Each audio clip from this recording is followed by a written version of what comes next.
Hablamos de esta situación que se da una serie de denuncias con relación al tema de pasajeros fantasmas, validaciones fraudulentas, y ya está con nosotros Juan Cáceres Troche para contarnos todos los detalles. ¿Cómo estás? Hola Rolando, ¿cómo estás? Un saludo también para toda la teleaudiencia del IDM. Bueno, espeluznante realmente lo que descubrieron estos jóvenes agrupados en la organización denominada OMAPA, Organización de Pasajeros del Área Metropolitana de Asunción, OPAMA en realidad, y el nombre paradójico que también exige a los gritos prácticamente que termine este sistema perverso, el billetaje electrónico, que quedó evidenciado, manipulado, manejado por las empresas privadas de transporte que explotan los buses, y lastimosamente los pasajeros son los que pagan. ¿Qué fue lo que descubrieron estos chicos? Con una información oficial proveída vía judicial por el Viceministerio de Transporte, lograron descubrir cómo funciona el sistema. Escuchemos qué es lo que lograron descubrir el grupo de jóvenes de OPAMA. Tenemos, por ejemplo, tarjetas que realizaron más de 600 viajes en un domingo. Dentro de eso, 160 viajes en el mismo colectivo en una hora, o sea, mucho más de la capacidad de un colectivo, lo cual no hay forma de justificar eso como si fuera un uso normal de la tarjeta, ¿verdad? Y algo importante de resaltar, me parece que el compañero y los otros que estuvieron analizando los datos descubrieron estas irregularidades en minutos de tener los datos en sus manos, después de que lo comparte el viceministerio. Ellos los tenían hace años, ¿no? Desde que tenemos un sistema de billetaje electrónico, por lo menos en 2021, y nunca se tomaron la molestia de analizar lo que estaban haciendo antes de desembolsar los subsidios, por ejemplo, ¿no?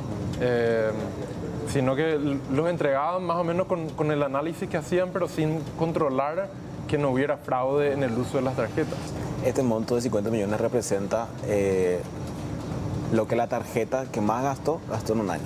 Es decir, hay una tarjeta que en el periodo de enero 2022 a marzo 2023 hizo validaciones por un monto de 50 millones de guaraníes. ¿Una sola tarjeta? Una sola tarjeta. Eso es imposible, o sea, con 50 millones al año uno se compra un auto, Sí. viaja de mejor manera, tiene chofer incluso, ¿no? Claro, pero cabe resaltar que esta no es la única tarjeta que tiene montos así grandes. Este es el monto más grande, pero hay tarjetas que tienen validaciones por 40 millones, 35 millones. Bueno, fíjense la forma en que estos jóvenes descubrían. Y lo llamativo en este caso, Rolando, es que estos datos siempre estuvieron a disposición del Viceministerio de Transporte a través del sistema de monitoreo de billetaje electrónico, pero nunca se dignaron en monitorear, en controlar y en descubrir lo que ya estaba en sus manos. Y tuvieron que recurrir a la justicia para poder acceder a esos documentos que finalmente terminó tumbando a Víctor Sánchez. Sí, y justamente Víctor Sánchez decía en una reunión en Palacio de Gobierno: no hay reguladas, hay sobredemanda. Recordemos brevemente lo que decía en la conferencia del 30 de marzo pasado. El hecho de que saquen ómnibus de donde sea, tácitamente están reconociendo, sobre todo usted, ministro, que existe la regulada por más que usted no dice. ¿Existe o no existe para usted regulada, ministro? Lo que nosotros estamos mencionando es que tenemos una sobredemanda, es lo que se puede visualizar. Se ve eso en las paradas, se ve también en los colectivos que están totalmente saturados, y lo que también visualizamos a través del Centro de Control y Monitoreo es el porcentaje de la flota que está en operativo. Bueno, sobre demanda de pasajeros, decía el viceministro, del entonces viceministro de Transporte, Víctor Sánchez. ¿Qué dijeron los chicos acerca de esto? Hicieron un monitoreo también y evidencian que la cantidad de pasajeros es la misma en comparación a un año, por ejemplo. Vamos a escuchar lo que decía.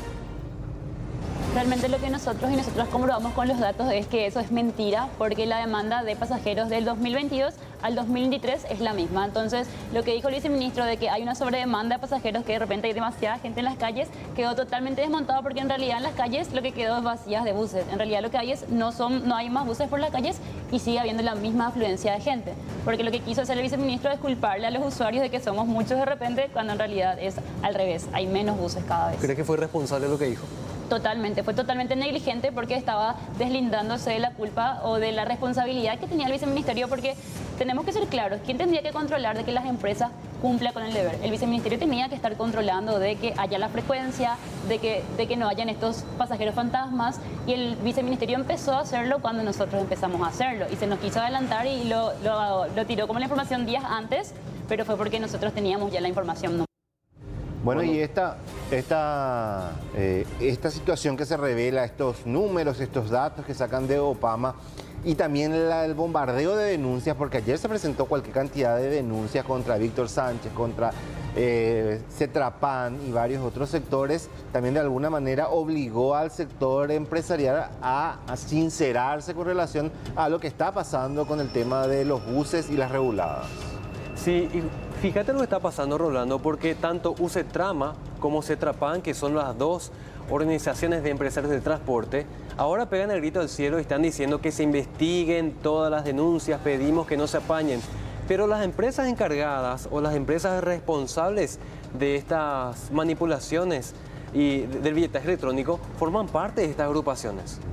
Y de hecho que tenían buses, porque decían, imagínate, en el caso de UCETRAMA nada más, vamos a sacar todos nuestros buses. Tenían 350 en sus talleres. Y por otra parte también hacen referencia que eso implica un 40% aproximadamente, o sea que no todos los buses estaban en las calles, y a eso sumarle el tema del subsidio que están presionando para seguir cobrando. Exactamente. ¿Y qué decía ayer el representante de UCETRAMA? Si el gobierno cumple con el subsidio, recién ahí vamos a cumplir con las frecuencias.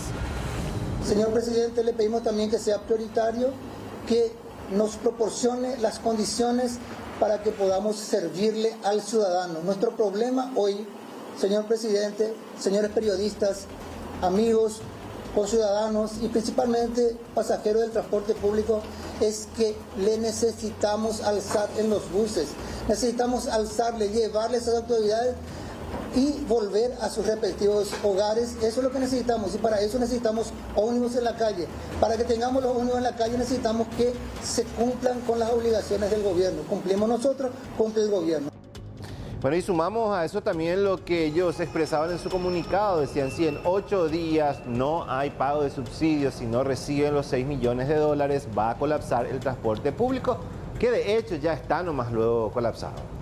De hecho que ya está colapsado, y decía nomás cuando iba la nota con Belén, el 29 de marzo, cuando hicieron esa conferencia de prensa donde Sánchez en teoría salió a dar la cara, él decía: el sistema de monitoreo puede que esté para junio o julio recién en un 100% en funcionamiento. Y con este amparo que se presentó, sumado a la voluntad que tiene el actual viceministro del Transporte, se pudo demostrar que era una mentira lo que nos dijeron en esa fecha, sumado a que estaba carente de información para la ciudadanía, en el sentido que ni siquiera sabíamos dónde iban a funcionar esos benditos buses, por dónde iban a circular.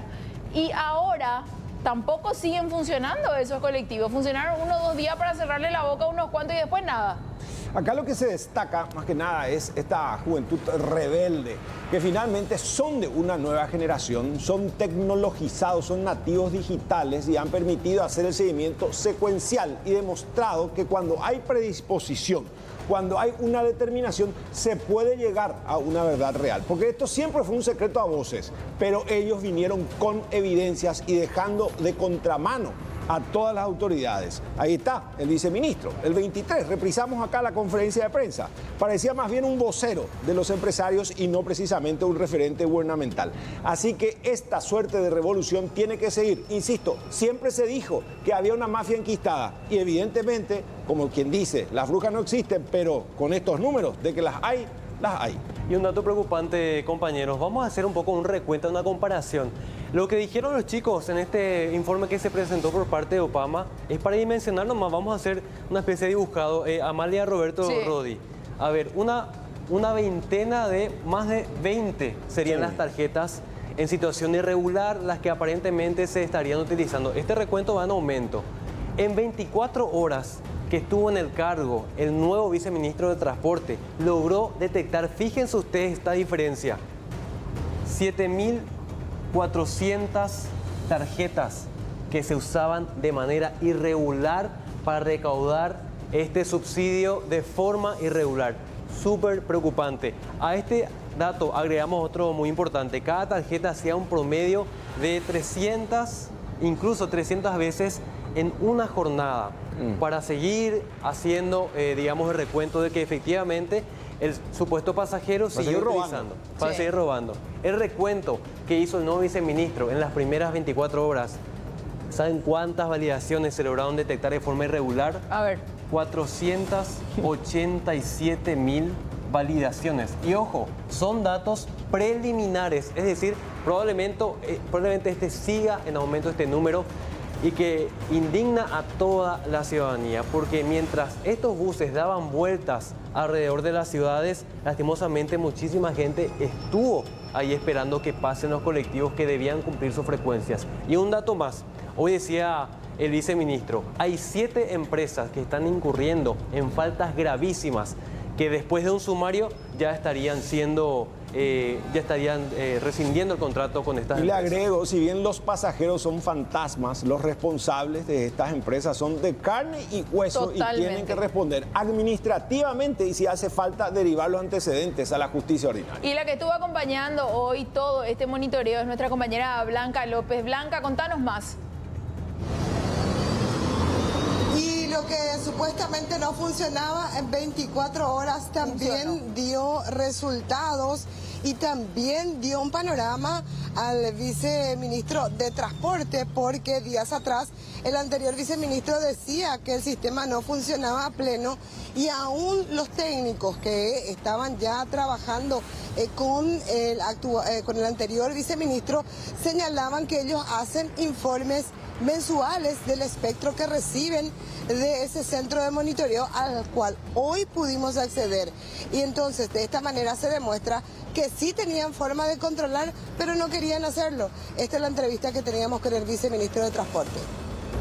Pero, o sea, realmente esta es una herramienta súper potente que probablemente no se está utilizando en todo su potencial. Y eso se refleja en el análisis que hicieron estos chicos de Opama, ¿verdad? Que analizaron los datos y pronto, en 15 minutos, pudieron llegar a la conclusión de que había algunas validaciones sospechosas.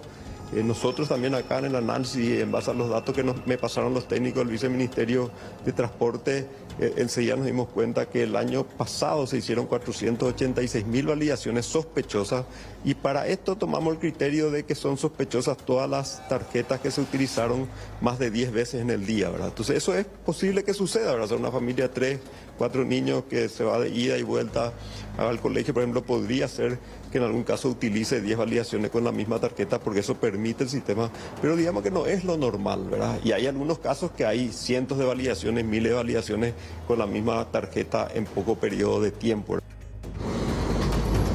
Bueno, y esperamos la transparencia que él dice que va a tener a partir de ahora y que se van a facilitar los datos de este centro de monitoreo que también era fantasma aparentemente. Y por otro lado se refirió a lo que es el subsidio, que el Estado se encuentra en deuda con estas empresas, pero si se hace el análisis de 5 meses atrás, compañeros, vamos a ver quién miente en esta situación y quién debe realmente a quién. Increíble, si no aparecían estos jóvenes revolucionarios, como decía Pérez, con datos y con ese amparo para poder acceder a esta información, no íbamos a saber absolutamente nada de esto. Iban a seguir miles de usuarios esperando el colectivo. Si bien continúan esas reguladas, ahora hay por lo menos una voluntad de mostrar lo que realmente está pasando y de castigar. Esa también tiene que ser la voluntad, de castigar como corresponde. Una voluntad forzada sí, precisamente por las evidencias, porque si no íbamos a tener otra vez al viceministro en una tercera conferencia de prensa con una cara de circunstancia y probablemente las otras autoridades de otros niveles también. Acá lo de Óscar Star Robledo, evidentemente una suerte de comodín. Entró, ¿por qué? Porque evidentemente cada vez iban quedando más y más de contramano ante una ciudadanía ávida que celebra que estos jóvenes verdaderamente estén de alguna u otra manera demostrando que esta mafia goza de muy buena salud. Así como dice nuestro zócalo justamente Roberto de Amalia y Rodi, la mafia al desnudo, pero la gente sigue esperando soluciones en las calles. Blanca, gracias por este contacto.